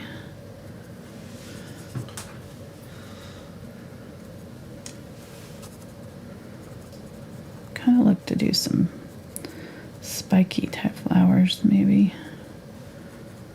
They have the yellow, well, Yarrow has the flat tops. I'm trying to just kind of going over the flowers that I know in my head that I could paint from memory because I don't have a photo in front of me. Okay. Yeah, let's do some goldenrod.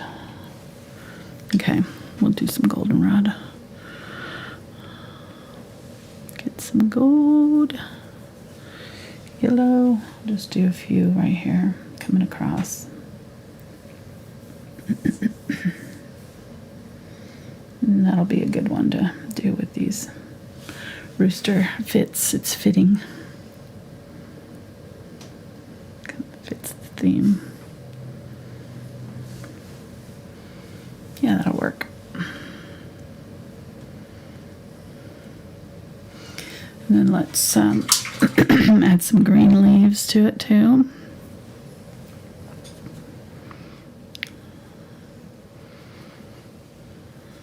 Mix in some of the gold green with the turquoise there to get an interesting green that's a little bit different from the other ones that I've used already. And I'm going to put some leaves around my goldenrod.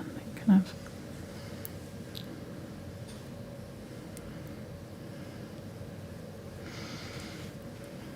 I need it a little bit darker.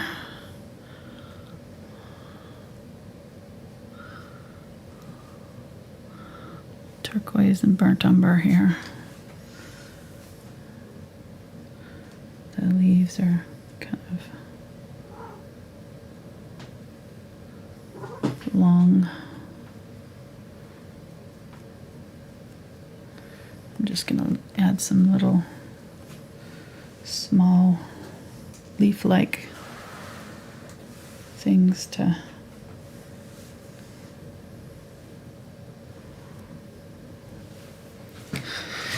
fill in some space.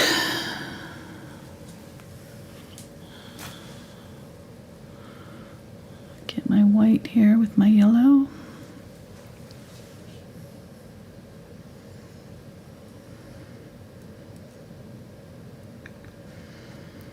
And you could, again, do whatever yellow flowers you want, or no flowers at all. It's totally up to you. My photo doesn't have flowers, and I liked it just fine, so just thought, why not? It's a good opportunity to add a little bit more interest to our painting, and yeah, I like it. Kind of fun.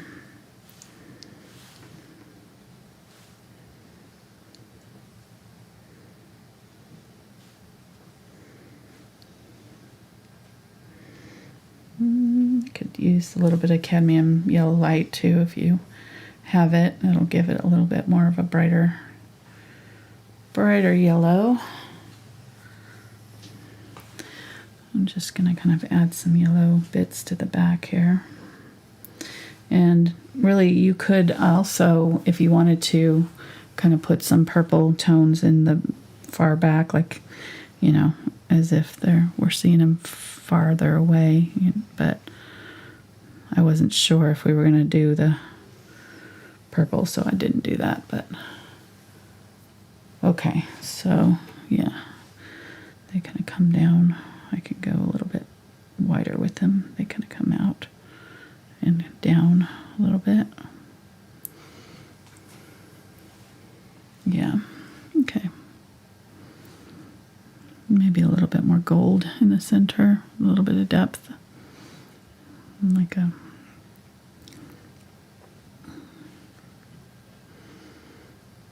these are great to go with our roosters, same color family and everything. I think I went a little overboard right here with this.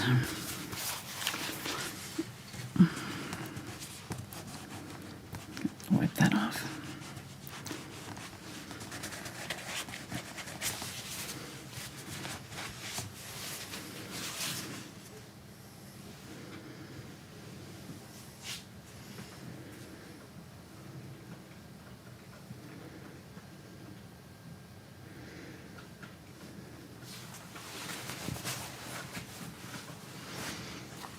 Okay, use a little bit of this color in my centers of these. Gold. Time are we? Oh, we're good. We made good time on this. Very nice. I like it.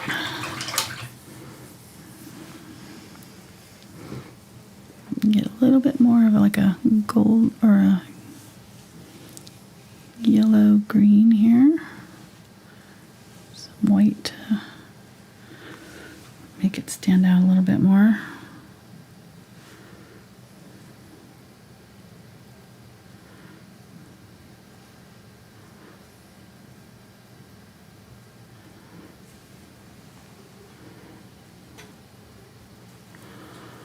Just add in some more leaves.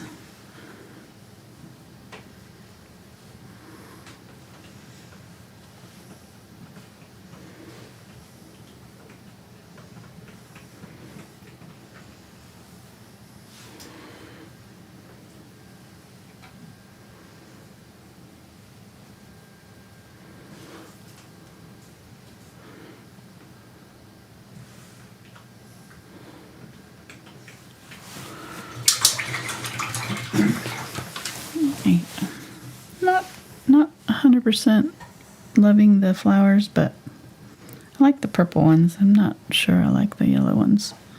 I think I should have planned them out a little bit better instead of just jumping right in. Oh, that's okay. I think it's pretty cool.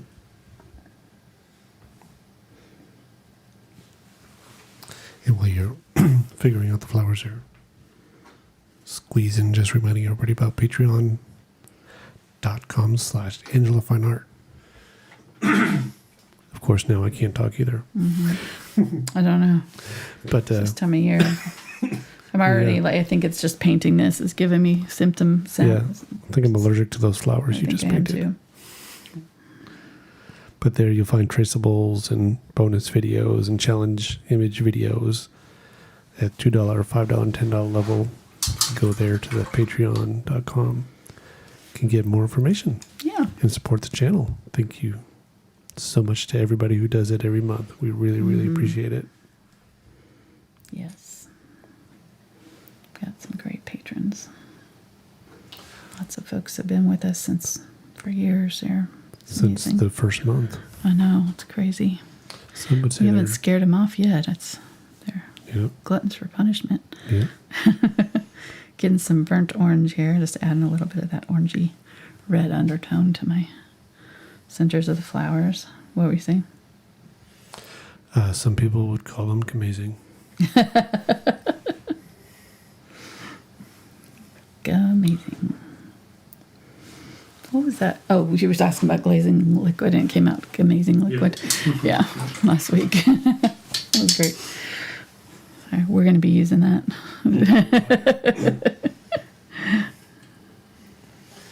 Angela's amazing gray. All right, using some purple here, coming down from the center, just kind of adding some darker color. And this is glaze, so I'm not putting it on super thick. This is just transparent, kind of toning some of this so it gets nice and dark right up by the center there on my purple flowers. Yeah, it's fun. I definitely like the flowers added. I feel like we probably need something up there, but I don't really know what, and at this point it's kind of late to add it. But I mean, even if we just added some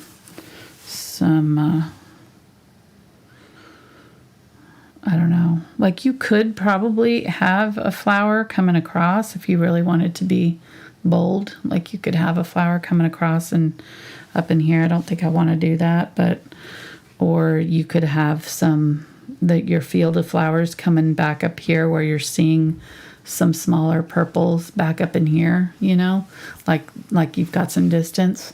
That's an option too. I think I'm gonna just use my brush with a little bit of glaze and just throw in some random dark spots here and there back there. Got bits of paint that are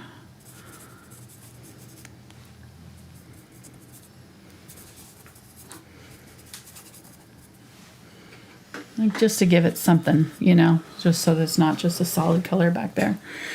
And yeah, I like it. That was fun. You could also put some grasses over the top of some of this if you wanted to kind of settle it in, but I think it kind of works. I like the color scheme. I think using the same colors as in our rooster for our flowers really was effective. It pulls out the purples in our rooster. You could even add a little bit of this more magenta tint to your rooster if you wanted to even pull out those colors even more and hint at them. I mean, I wouldn't do pink feathers, obviously, but I would, you could glaze a little bit of that magenta into some of the areas on our rooster. I'm using a paint pen. This is an acrylic marker. Works really well for signing. And then I don't have to dirty up one of my liner brushes. That's really what it is. I'm lazy, being lazy right now. Super chat. Yay. Yeah. Awesome. Okay, let me turn it off somewhere here. Got a cat in my way. All right, where do I begin? Gosh, I hope I got them all. Really? We had some good super chats tonight? Nice. So we'll start off. I'm going to splatter too, because is Dave watching? Dave was in here earlier. All right, yes. Dave, this is for you. So hopefully he's still there. So we'll start off with Leslie. Super chat. No special message. So hi, Leslie. Thank you. Leslie. I'm just trying to make sure that none fell off the feed here. Sorry. Okay. I'm going to use some white, I think, with my purple here. I'll just do kind of a light pinkish purple. And add lots of water. I'm using my fan brush. Be sure you add lots of water for it to be able to come off the brush. The next one is from Laquilla. and she says she's very grateful for you Aw, guys. You make thank my you. day or week. Wow. Thank you. That's amazing. One of them did fall off. One from Jillian fell off the Jillian. list. Says, awesome lesson on the strokes you paint and techniques involved. Painting feathers. Fantastic. Ah, thank you, Jillian. Thanks, Jillian. Yay. And then That's not showing up. It needs to be darker. Man, we got a had lot of super chats. One That's from awesome. Summer, our amazing Oh, person. nice, Summer. Thank you. Summer, you're amazing. And then we got another one from Summer. Nice. Thank you. And then we had one from Stephen.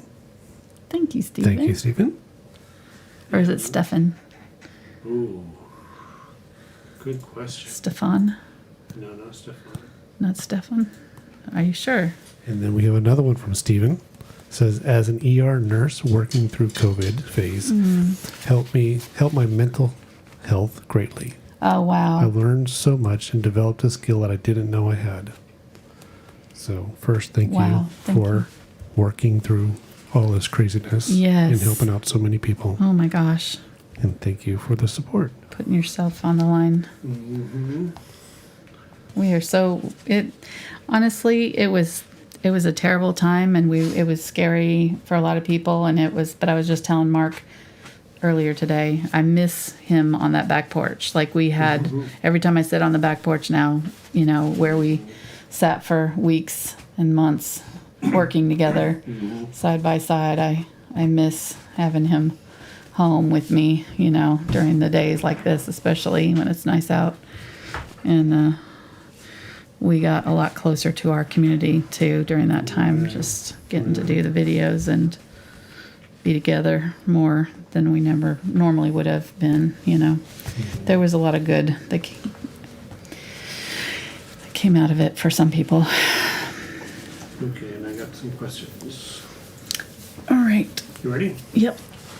Okay, first question is, does acrylic paint ever go bad if it's stored indoors and at consistent temperatures? Not really. You'll be able to tell pretty quickly if it goes bad because it just won't. It'll be thick and unworkable. So that's, as long as it's still fluid, you should have, it'll be fine to work with.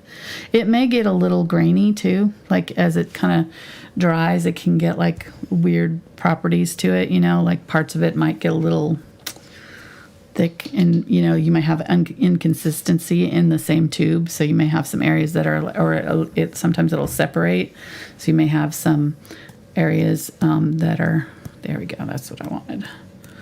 I'm going to cover my rooster so I don't have to wipe them off again.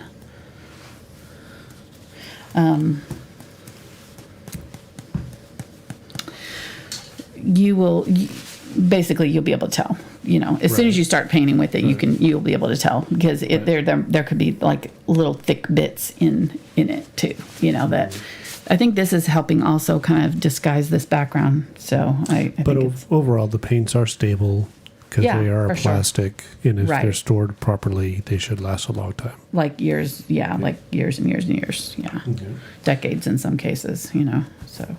Next question. The person says that they have a hard time spreading their paints. Okay. What are they doing wrong? Spreading their paints on their canvas, I'm guessing. I think so, yes. Probably need a little more water. A little bit more water, a little bit glazing medium, just a little bit more fluid. If you're using heavy body acrylics especially, they can be really thick, and they won't really spread very nicely unless you add a little water to them, and sometimes a lot of water. So, yeah, I would do that. Miss the eye color. Is it Quinacridone Gold by Golden or Winsor & Newton? It was the Golden, Quinacridone Gold, Nickel Azo Gold. That one right there is the one that I used today. But I think the Quinacridone, all the Quinacridone Golds should be the same color, I think. So I don't think, I would, if you have one in one brand, I wouldn't go out and buy it, just for this. I'm going to get more of my cadmium yellow medium thicker and put a little bit of it on here. Next question from Gary. Says, after you pick the brush shape you will use, how do you pick which series of Princeton brush? Okay, that's a good question. There's really 3 series that I use the most. There's the Aspen, the 6100 series, and the Velvet Touch. Basically, anything over 3/8 inch, I like to move up to the 6100 series. So I don't like their bigger, like their larger brushes, just because they're a little bit soft. They're real good for watercolor, and they're good for like washes and stuff like that. But if you're actually having to push around heavy body acrylics, I prefer these ones because they're a little bit heftier. They're thicker, slightly thicker. They still have the same kind of flexibility as the Velvet Touch, but they're just a little bit thicker, and a little bit, you can see it from the side even probably, a little bit thicker through in thickness, and they hold more paint, and they just push the heavy body acrylics around better. So basically, I use these for the smaller brushes. I do have some of them in the smaller brushes in the 6100 series, because their smaller brushes are a little shorter, so I find that they're a little bit easier to control for some things. But basically the Velvet Touch are for like smaller sizes, and then as you get to the bigger sizes, I would move up into the 6100 series for the same types of paintings. So for this kind of painting where I want a smooth brush stroke and that kind of thing. And then if I'm wanting to have texture in my paint, and like have really thick application of paint where I don't have to worry about control so much, like my large flower girl series where I had those like lots of texture in the brush strokes and things, that's when I use the Aspen series, because they're basically like a hog bristle brush. They got a lot more stiffness. They don't make as smooth a line. They do actually make a pretty decently smooth line, even being as stiff as they are, but they're better for like thicker applications of paint. So it kind of just depends on what you like to paint and what you are going to be painting. If you're going to be painting in like a really thick impressionist style, you could use the Aspen brushes for this. You just end up with, you may not have as smooth of a transition between some of your brush strokes. It may be a little thicker. And so would it help that if they were to get a practice pad out and paint the same shape or stroke, I just showed it with the different brushes from the different series, and see what effect they're going for, and then say, okay, I understand. Yeah, I did it. And if they want to watch my Instagram, I just did an hour-long talk about brushes on Instagram that you probably find really helpful, because it goes over a lot of this stuff that we're talking about. And I was just going to show that. I did show the same 3 brushes. The 3 brushes, and this is the difference between the 6100 series. I think this was the 6100 series, and the Aspen. You see how much more broken that those lines are right there, and more smooth. So the Aspen's going to give you a more of a broken line, and then this one was a Dakota that's kind of in between these two. So. But yeah, that Instagram talk that I did about brushes is probably one of the more comprehensive ones that I've done recently. I've had some in my Facebook Thankful Art group that I've done, but it's been a while, and I don't know that they're